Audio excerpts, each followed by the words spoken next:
The next topic is lenses, chapter 5.3.3. By the end of this section, you should be able to understand that lenses focus rays of light and be able to trace the paths of rays through lenses. Explain the terms focal length and power of a lens. So we have focal length, we have principal focus, we have principal axis, we have several words. I think even in the O-level classes or IGCSE classes also you would have learned this. Use the equations for the power of a lens and combination of twin lenses. Let's first go through the entire chapter very quickly so you can see the diagrams. Here you can see focal length is clearly labeled. The focal length is the distance from the center of the lens to the focal point of focus or principal focus. This dot here, the red dot, is called the focal point or focus or principal focus. So you see three words to mean the same thing. The red dot is the principal focus, is also called the focus and also called the focal point. And by the way, this lens here is a convex lens. It's also called a converging lens because it converges the light rays to a point. This is the lens that we use in a magnifying glass. And a convex lens is thin at the edges, thick in the middle. So in the middle it's thick, at the edges it's thin.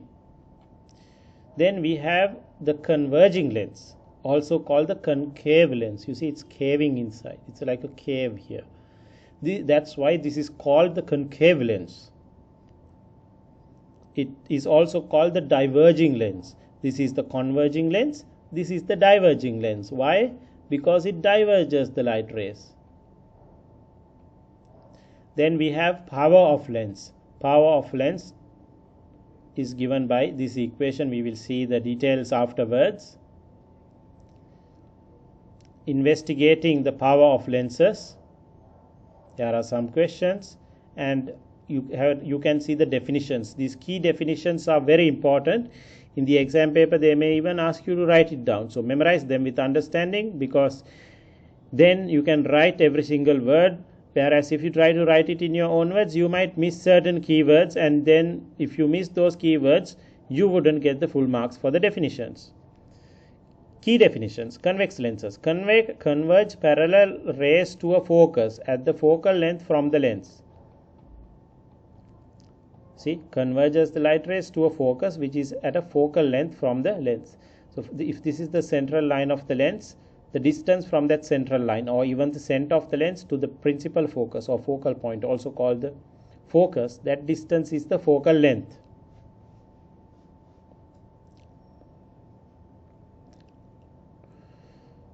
Convex lenses converge parallel rays to a focus at the focal length from the lens.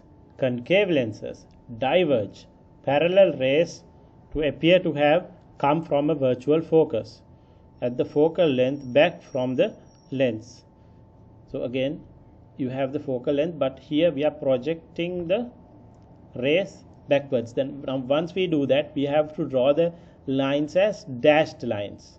So these solid lines are the lines that are showing the actual direction of the rays, but these dashed lines are simply an extension of the refracted rays backwards. In straight lines we extend them backwards. Then here we get the focal point or focus or principal focus for the converging lens. That is what is explained here. For the diverging lens. Okay, this is a diverging lens, this is a converging lens, this is a convex lens, this is a concave lens. So I was talking about the concave lens, not the convex lens. Concave lenses diverge parallel rays to appear to come from a virtual focus. So you see it's a virtual focus, it's not the real focus, it's the virtual focus in the case of the concave lens. In the case of a convex lens, it's an actual or real focal point. So virtual focus at the focal length back from the lens. So always from the center of the lens to the focal point is the focal length, even if the focal point is a virtual one. A converging lens will bring light rays close together. Now, example is the magnifying glass. This is a convex lens, also called a converging lens. This is a concave lens, also called a diverging lens. The focus or focal point of a lens is the point where rays incident on the lens and parallel to the principal axis will be made to meet by the refraction of the lens. So you see, principal axis is this axis here. It's passing through the center of the lens, central point of the lens, we can say. Even here, so that line in the middle, we can say this ray is going along the principal focus. Let me show it to you from another book, you understand it better then. Let's look at it from another book to help you understand better. By the way, this is the O-level textbook. I have been using this book when I teach the IGCSE or O-level classes. You can see the different types of convex lenses and the different types of concave lenses. This is called a converging lens. This is called a diverging lens. Concave lens is called diverging lens. And how do you identify a concave lens and a convex lens? Always the convex lens is thick in the middle and thinner at the edges. Thick in the middle, thinner at the edges. Whereas a concave lens is the opposite. It's thin in the middle, thick at the edges. Thin in the middle, thick at the edges. Thin in the middle, thick at the edges. Focal length, see? And if you look further, see how the real image and the virtual images are formed. This is a real image, this is a virtual image. So whenever it's virtual or even the rays are virtual, we draw them as dashed lines like this. Now I wanted to show you the principal axis. So let's have a look at the principal axis.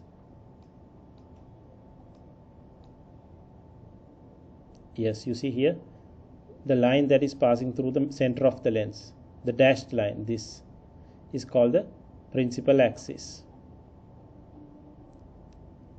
Here this dashed line is the principal axis. Okay, so we have learned all that now. Yes, so this is what I was explaining from the original book. This is the original textbook, the A-level or IAL textbook. Concave lens, convex lens, converging lens. The focus or focal point of a lens is the point where rays incident on the lens and parallel to the principal axis. What does that mean? Rays incident on the lens. Incident on the lens means they meet the lens and they are also parallel, see, to each other and the principal axis. The focus or focal point of a lens is the point where rays incident on the lens and parallel to the principal axis will be made to meet by refraction of the lens. See, by refraction of the lens they meet here. So this is called the principal focus, focal point or focus. I think you can understand the three words that are used to mean the same thing for principal focus. A diverging lens is also called a concave lens, will spread light rays further apart. You can see that here. See, they are spreading them further apart. A virtual focus of a diverging lens is the point where rays incident on the lens and parallel to the principal axis will appear to have come from an emergence from the lens. See, this is the virtual principal focus for this concave lens. The focal length is the distance from the center of a lens to its focal point. Again, very simple, you have seen that, and even in this book you can see center of the lens to the focal point. That is the focal length. It can even be to a virtual focus. Center of a lens to its focal point. Okay, let's go back to the beginning and go through this in detail. Refraction in a lens. A lens is an object made of clear material that has curved faces so that it changes the direction of light rays. The two most common types of lenses have convex or concave profiles. Convex or concave profiles. This is a concave lens. This is a convex lens. As shown in figure A, the shape of lens causes a particular effect on the rays of light. Shape of the lens causes a particular effect on the rays of light. Convex lenses cause rays to converge. Concave lenses cause rays to diverge. See, here and here. Here they have drawn only the rays at the top, and the rays are coming parallel to the principal focus, even here and also here. So this is showing only the rays above the principal focus, above the principal axis. Here it's showing the rays coming parallel to the principal axis on both above the principal axis and also below the principal axis. A converging or convex lens and a diverging or concave lens. Very carefully trace your finger along the top ray shown on each lens. Imagine the normal line and think where the refraction will take the ray at entry and exit from the glass. The shapes of the lens profile cause their effects. If you look here closer, you can see even what is happening inside the glass. So it comes like this, then bends here again. So it bends twice. But for simplicity, we don't draw what happens inside the lens. We simply draw it to the center of the lens, like this. Straight line all the way to the center of the lens. Then we draw it like it's bending at the center. But actually, refraction doesn't happen at the center of the lens. It occurs at the surfaces of the lens. But for simplicity, this is how we draw it. See?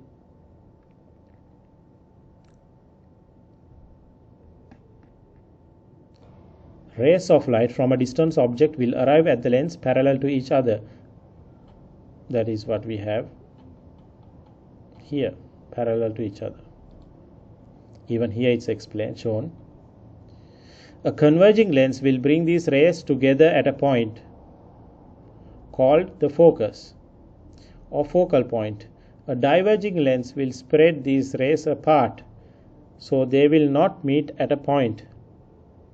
See, by looking at where the rays emerge, we can imagine where they would have come from if they had always been traveling apart.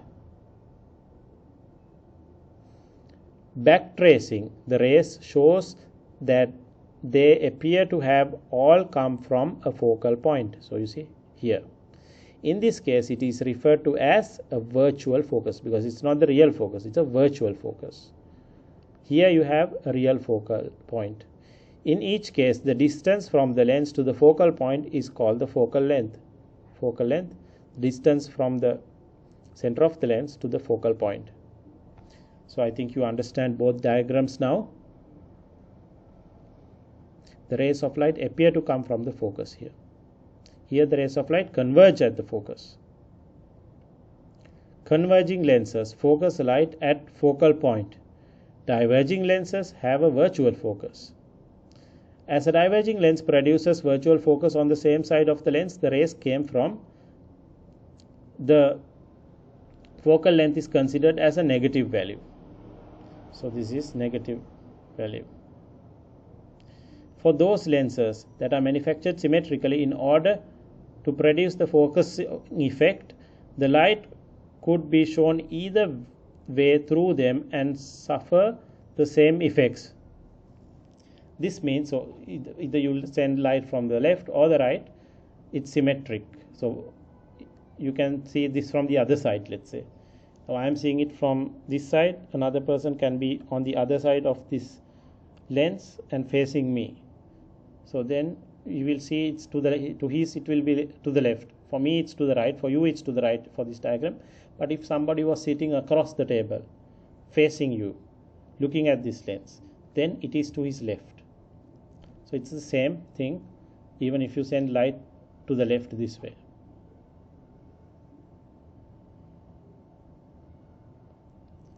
That's what is explained here. This means that there is a focal point on either side of the lens, both at the same focal length, because this is symmetric. This lens is symmetric, this lens is also symmetric. They have a line of symmetry. For maths, so you would have learned line of symmetry. If you are not familiar with line of symmetry, go through that lesson on mathematics. For those lenses that are manufactured symmetrically in order to produce focusing effects, the light could be shown either way through them and suffer the same effects. This means that there is a focal point on each side of the lens, both at the same focal length. You will see in figure 5.3.4 that this is also useful in image formation. For example, with a convex lens, a ray that hits the lens parallel to the principal axis will change direction to pass through the focus. Alternatively, a ray hitting the lens coming from the focus will change direction to emerge parallel to the principal axis. Alternatively, a ray hitting the lens coming from the focus will change direction to emerge parallel to the principal axis. So that is what is meant here. So if you have a ray going through this in the opposite direction, so you have it going this way, you can also have the light rays going this way. So then they will follow the same path but in the opposite direction. That's what's explained here. Alternatively, a ray hitting the lens coming from the focus will change direction to emerge parallel to the principal axis. The simplest ray is for a ray that hits the exact center of the lens. Regardless of its approach angle, it will pass through the lens undeviated. That is this one. Okay, if you look at the other textbook, it's coming along the principal axis, parallel to the principal axis and also along the principal axis. The simplest ray is for a ray that hits the exact center of a lens. Regardless of its approach angle, it will pass through the lens undeviated. That is, it continues in a straight line as if the lens were not there. And when we draw the diagrams also, that's how we do it. Okay, now you can see that refraction occurs at the two surfaces, this surface and also this surface. But for our simplicity, I think I mentioned this earlier, we draw a line like this from the center of the lens, we draw it to the center and then we bend it from the center. But remember, refraction doesn't occur at the center of the lens, it occurs at the interfaces or the surfaces of the lenses. But to make our life easier to draw these diagrams, we draw a line that is representing the center of the lens or the axis of symmetry, and we draw these lines to that axis of symmetry or the central line of the lens. Now what we saw when we went through this last part here was about the line passing through the center. See, it goes straight through without any deviation. That's how we can draw it. And you can see the way to draw these ray diagrams. You can draw a line passing straight through, line parallel to the principal axis, then the refracted ray passing through the principal focus. Also you can draw it passing through the principal focus and then going parallel to the principal axis.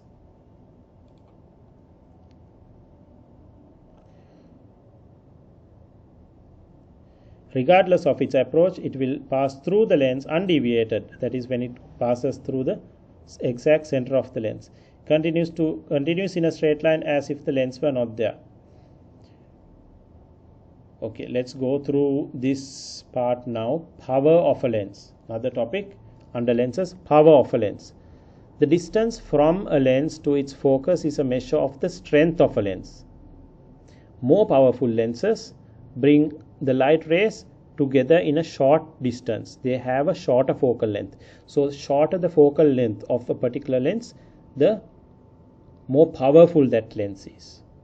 So if you have a thin lens will have a longer focal length. So it is a less powerful lens. If it's a thick, for example, convex lens, okay, if it's a thick convex lens, then it will have a shorter it will have a shorter focal length.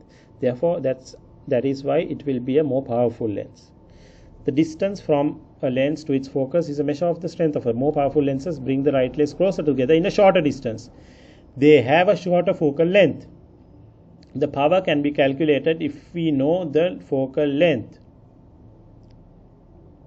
Power diopters D, so we have the unit also, equals 1 over the focal length in meters. So this is SI unit, then we have this unit when this unit is in meters.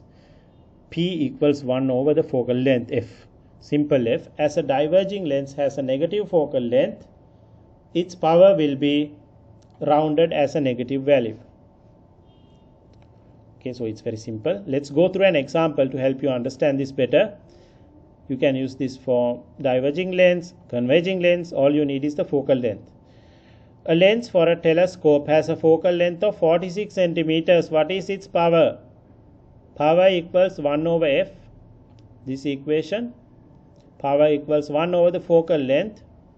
Then F is given, that is 46 centimeters. You can convert it to SI units because we need to submit it in here SI units to get this unit, capital D here for power. But remember, this is not in watts because this is power of a lens. A lens for a telescope. Okay, so you see, substitute that into that equation and you get 2.17 D diopters. A concave lens for a concave lens for spectacles has a virtual focus. Now remember, when it's a concave lens, that focal point is a virtual focal point. So the distance from the center of the lens to the virtual focus is again the focal length. So here it's a virtual focus at a distance of 36.4 centimeters from the center of the lens. What is its power? Okay, so very simple. F is 36.4 centimeters, but it's negative. Why? Because it's to the virtual focal point. So we have this in meters, then substitute that, you will get this. Now see, the P, the power in diopters, is also negative when the focal length is negative. Alright, so what I explained previously about the power of the lens, the more powerful lens is the thicker lens, because the thicker lenses have smaller focal length. The shorter the focal length, the more powerful the lens.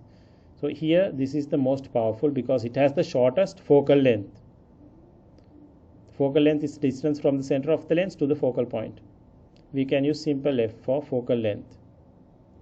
Fatter convex lenses generally have a shorter focal length. They are more powerful.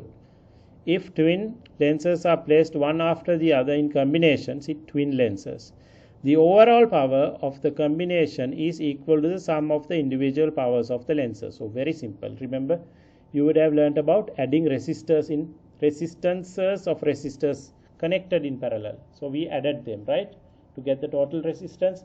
Here also it's similar. If you have identical lenses, or also called twin lenses, placed one after the other, the power is a combination, the power in the combination, the overall power of the combination is equal to the sum of the individual powers of the lenses. Investigation. Investigate the power of lenses. A distant object outside a window will provide parallel rays of light. If we focus an image of this object on a screen, we can easily measure the distance between the lens and the screen to find the focal length, because it focuses the image onto that screen, onto that sheet of paper, for example.